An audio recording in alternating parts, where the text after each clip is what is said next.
नमस्कार, मैं मेघा सिंह। आप देख रहे न्यूज़ चमकता भारत। टीम चमकता भारत आपसे यह लगातार अपील करता है कि घर में रहे, सुरक्षित रहे, मास्क अवश्य लगाए, अति आवश्यक होने पर घर से बाहर निकले, सरकार द्वारा दी गई गाइडलाइन का अवश्य पालन करें। तो चलिए नज़र डालते हैं आज की मुख्य सुर्खियों पर। होम्योपैथी चिकित्सकों का दावा, एस्पिडोसपर्मा नामक दवा कोरोना संक्रमितों के शरीर में ऑक्सीजन लेवल बढ़ाने में काफ़ी कारगर। लॉकडाउन की समय सीमा बढ़ाने के बावजूद भी शहर और प्रखंडों बंद का असर देखने को नहीं मिल रही। और अनुसूचित जाति मोर्चा के भाजपा के प्रदेश उपाध्यक्ष विमल बैठा ने निजी स्कूलों की मनमानी को लेकर डीसी को सौंपा ज्ञापन। अब खबरें विस्तार से।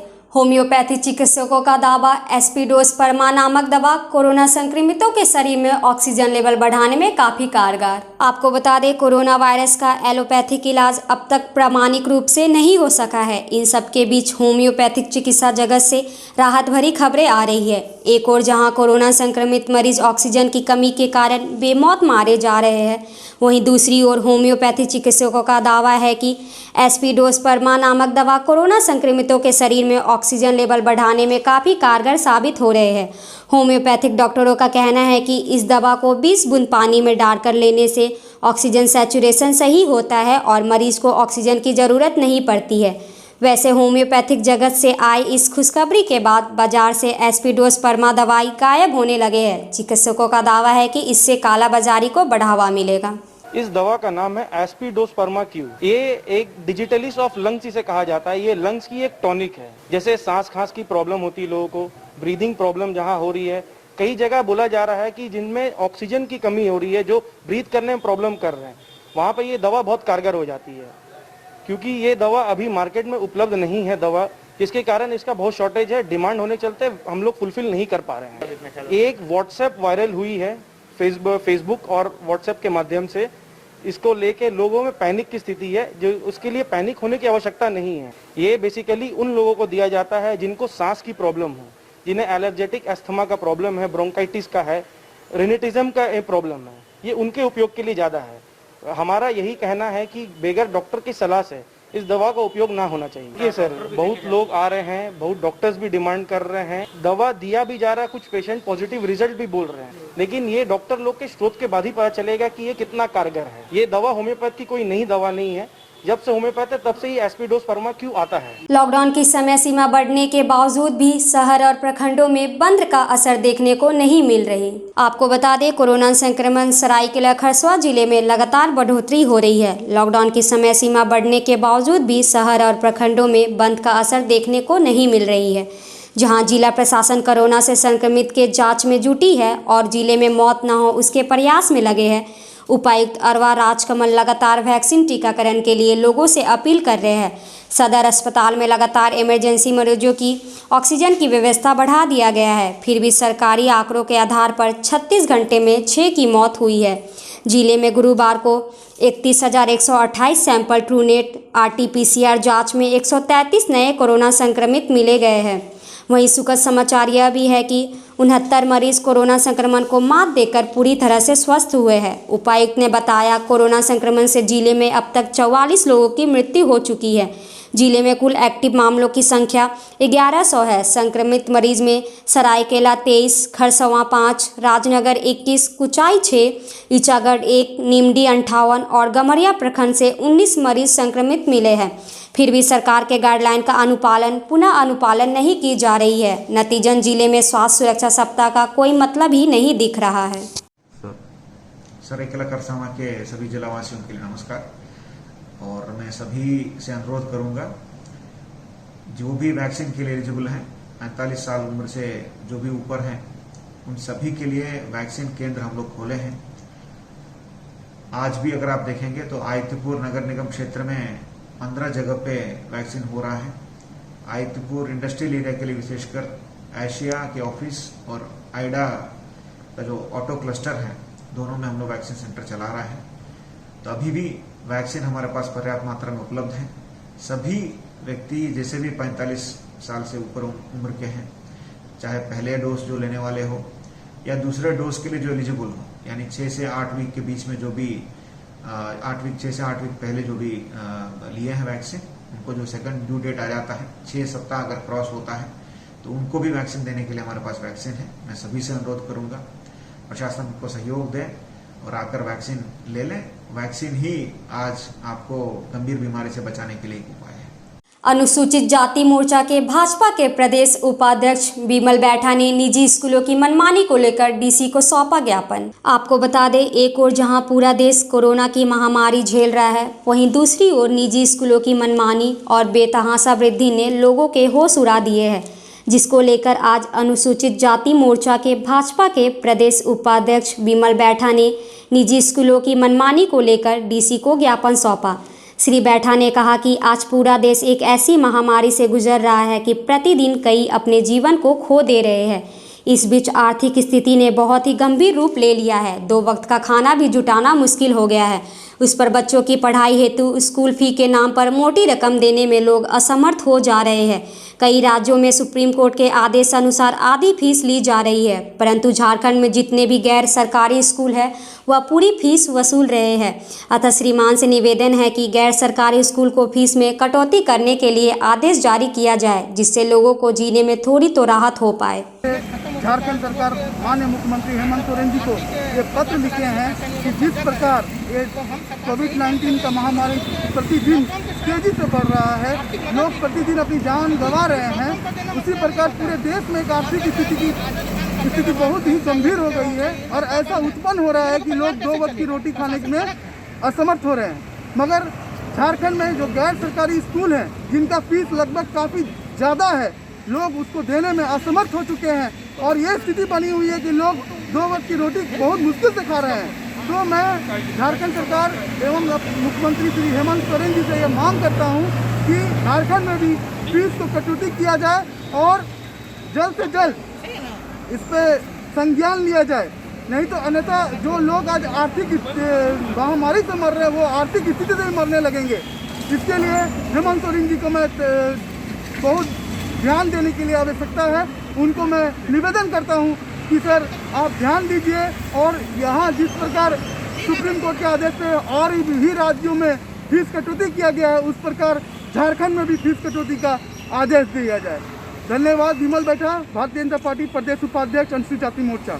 कांग्रेस के विधायक इरफान अंसारी की सराहनीय कदम। आपको बता दें, झारखंड प्रदेश कांग्रेस कमेटी के कार्यकारी अध्यक्ष सह जामतारा विधायक इरफान अंसारी आज नारायणपुर थाना क्षेत्र के सालकाडी गांव के सबनपुर टोला पहुंचे, जहां 27 वर्षीय ग्रीस हेम्ब्रम की मौत वज्रपात होने के कारण हो गई।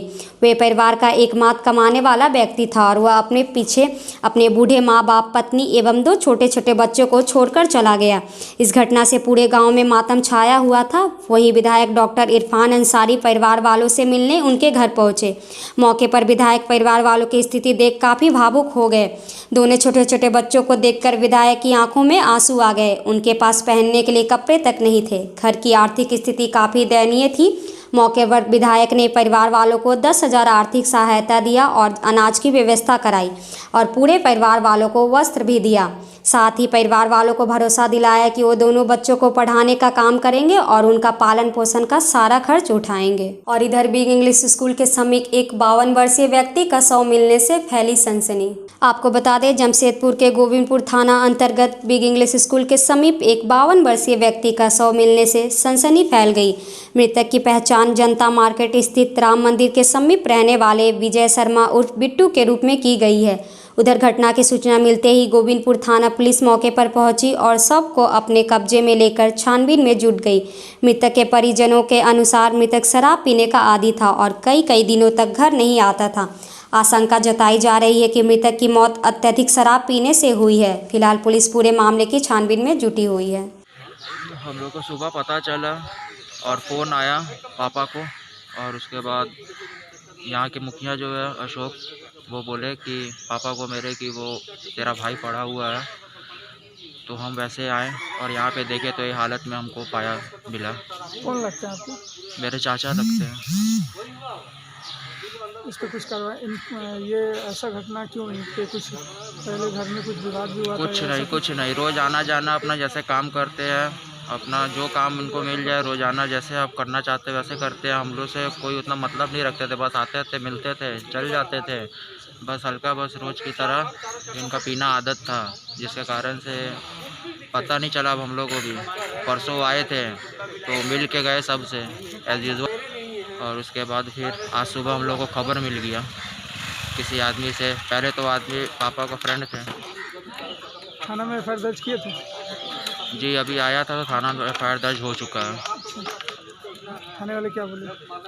थाने वाले बोले कि अब इसमें कार्रवाई करेंगे। कदमा स्वास्थ्य मंत्री बन्ना गुप्ता के सौजन्य से कराया गया कोरोना जांच। आपको बता दें, कोरोना के बढ़ते प्रकोप को देखते हुए आज स्वास्थ्य मंत्री बन्ना गुप्ता द्वारा कदमा में कोरोना जांच शिविर का आयोजन कराया गया, जिसमें कई लोगों ने अपना कोरोना जांच कराया। लोगों का कहना था कि इस जांच शिविर से लोगों को काफ़ी फायदा हुआ है और कोरोना को लेकर संदेश से लोगों को छुटकारा मिला है। स्वास्थ्य मंत्री के द्वारा किया गया है, बहुत अच्छा काम कर रहे हैं।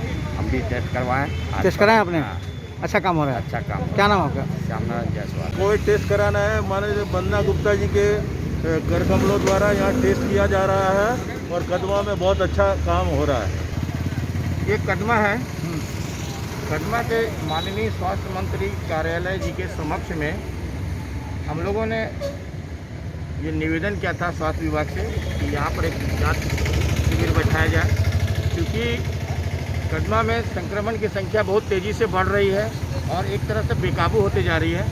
इसलिए हम लोगों का, माननीय मंत्री जी का ये सोच था, हम लोगों का ये सोच है, उनके कार्यालय से ये आवेदन किया था कि कदमा में अधिक से अधिक जांच हो, ताकि जो लोग अगर कुछ दिग्भ्रमित हो रहे हैं, किसी का मन में कुछ आशंका है या पॉजिटिव है या नेगेटिव है, वो क्लियर हो जाए, ताकि उनको भी जीवन जीने में आसान हो, चिकित्सा करने में आसान हो, क्योंकि संक्रमण की संख्या तेज़ी से बढ़ी हुई है।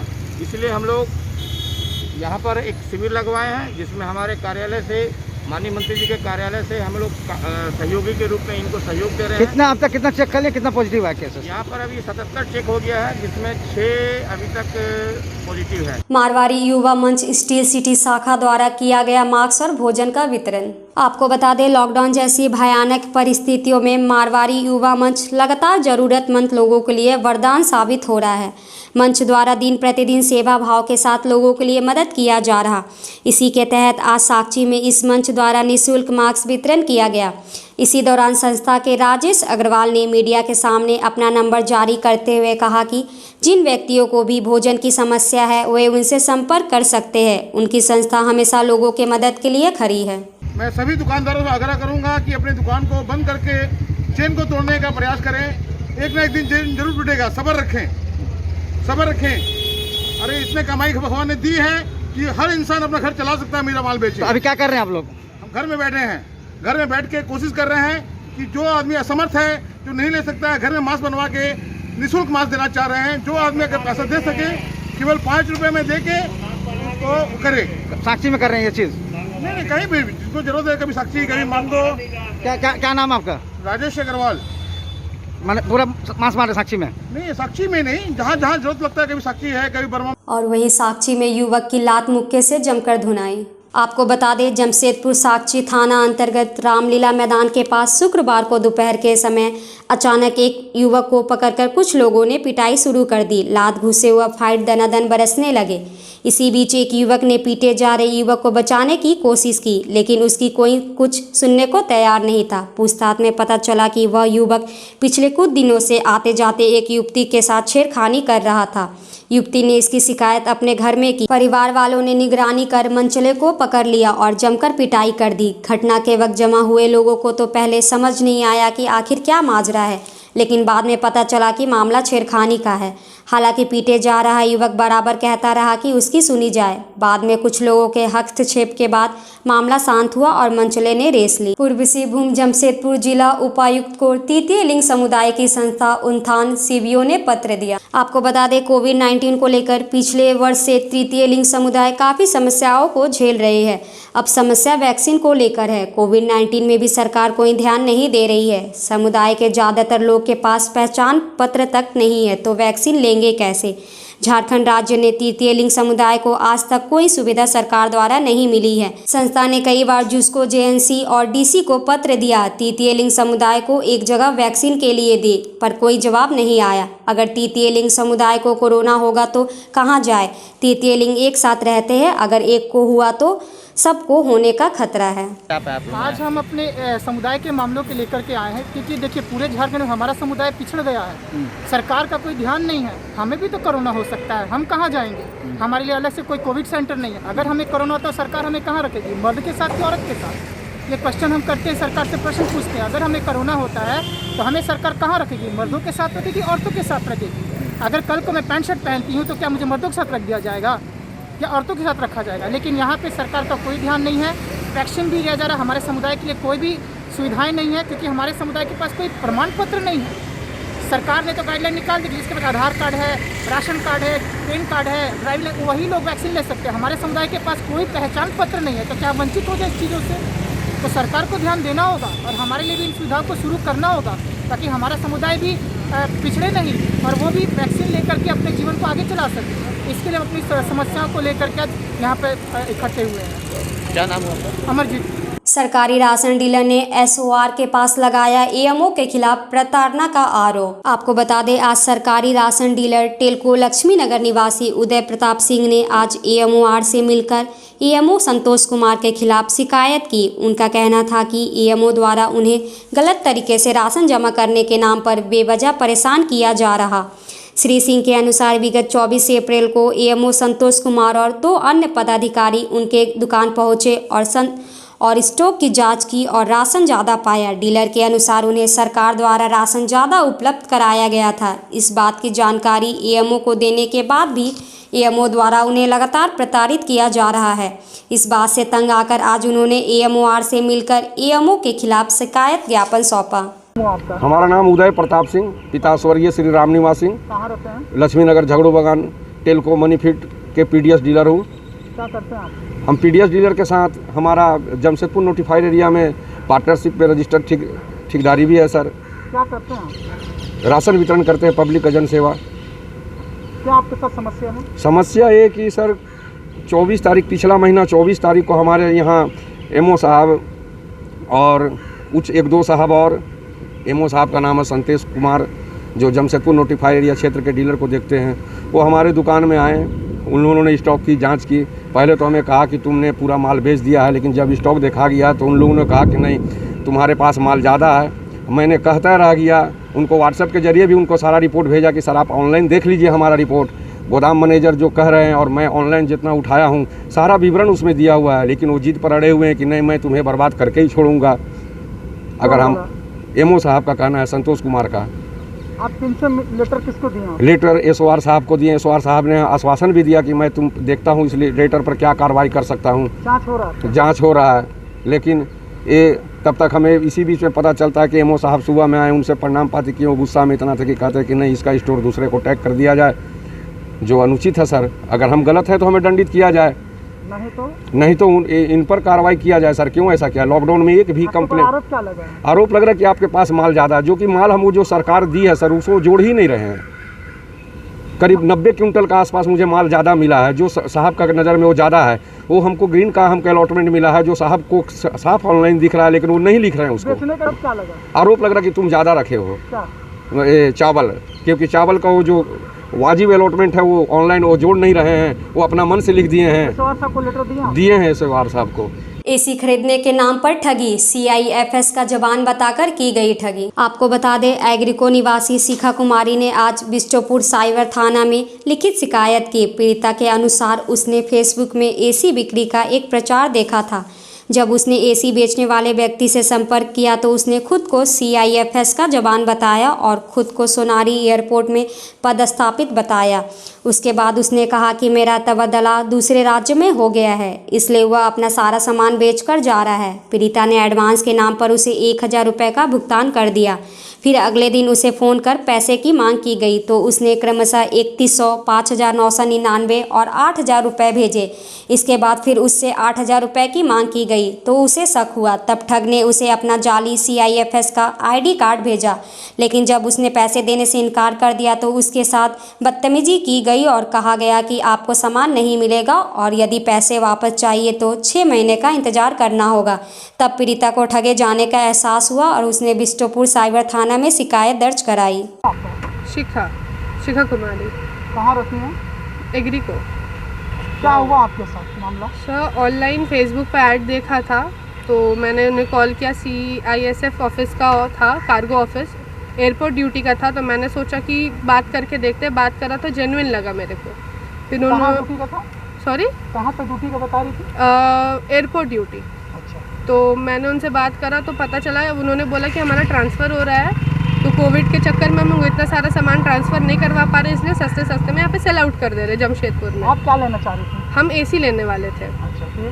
तो AC का बात हुआ, तो फिर उन्होंने बोला कि आप 1000 रुपये एडवांस कर दो, क्योंकि बहुत कॉलिंग इंक्वायरी आ रहा है। तो मैंने उनको 1000 रुपये एडवांस किया। नेक्स्ट डे फिर कॉल आया उनका कि आप लेना है आपको सामान। तो मैंने बोला चलो ठीक है, ले लेते हैं। तो उन्होंने पहले बोला कि आप, जब मैं बोली थी कि आप घर आओगे, जब मेरा AC मेरे सामने आ जाएगा तब मैं आगे का पेमेंट आपको दे दूँगी।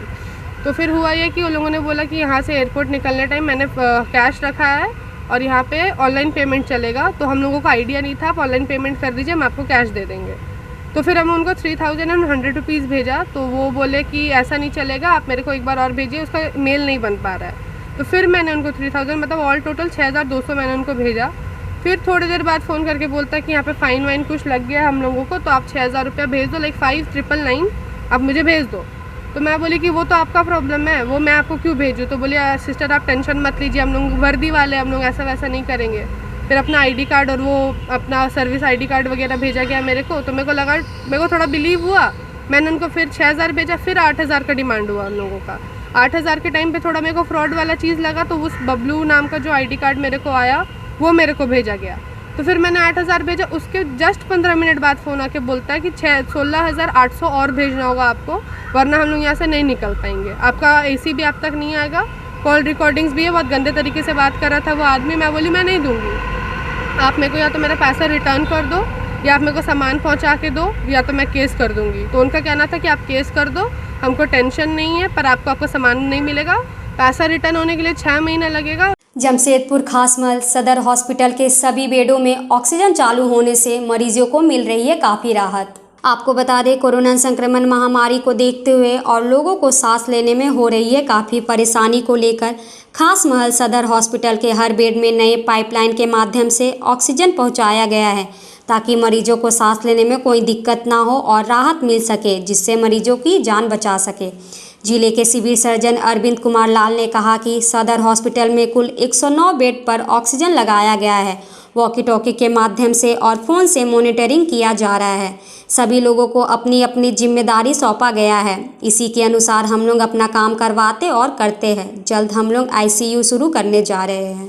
सदर में हमारे यहाँ 109 बेड पर ऑक्सीजन लगाया गया है। इसमें 103 बेड हमारे वार्ड में हैं और 6 बेड हमारे इमरजेंसी में लगे हुए हैं। इसमें सभी ऑक्सीजन युक्त हैं। किस तरह से मॉनिटरिंग कर रहे हैं आप लोग, डॉक्टरों से संपर्क कर रहे हैं? मेरे पास एक वॉकी टॉकी है और हम लोग का आपस में हम लोग अपना मोबाइल सेट भी है। सभी व्यक्तियों को अब कार्ड निर्धारित कर दिया गया है कि इनके पास क्या जिम्मेवारी दी गई है, उसी के अनुसार हम लोग अपना काम करते हैं और करवाते हैं। व्यवस्था यही है कि हम लोग 2-3 दिन में ICU शुरू करने जा रहे हैं। अगर सब कुछ ठीक ठाक रहा, हमारे पास संसाधन आ चुका है, सारे सामान आ चुके हैं, 2-3 दिन में हम लोग ICU स्टार्ट कर देंगे। टाटा स्टील के कर्मचारियों ने जरूरतमंदों के बीच किया राशन वितरण। आपको बता दें, जमशेदपुर कदमा में टाटा स्टील के कर्मचारी अपने टीम के सहयोग से गरीब और असहाय लोगों को राशन और अनाज का वितरण किया। टाटा स्टील के कर्मचारी का कहना है कि हम लोग अनाज का वितरण कर रहे हैं, इसलिए गरीब और ज़रूरतमंदों को मदद मिल सके। इस महामारी कोरोना बीमारी से बचे और काम न चलने की वजह से वह गरीब और अस्थायी लोगों की जो इस समय स्थिति है, उससे उनका और उनके परिवार का पेट भर सके। चलते चलते एक नज़र अब तक की सुर्खियों पर। होम्योपैथी चिकित्सकों का दावा, एस्पीडोस परमा नामक दवा कोरोना संक्रमितों के शरीर में ऑक्सीजन लेवल बढ़ाने में काफ़ी कारगर। लॉकडाउन की समय सीमा बढ़ाने के बावजूद भी शहर और प्रखंडों बंद का असर देखने को नहीं मिल रही और अनुसूचित जाति मोर्चा के भाजपा के प्रदेश उपाध्यक्ष विमल बैठा ने निजी स्कूलों की मनमानी को लेकर DC को सौंपा ज्ञापन। दिन भर की तमाम छोटी बड़ी खबरों के साथ जुड़े रहने के लिए देखते रहिए न्यूज़ चमकता भारत। नमस्कार।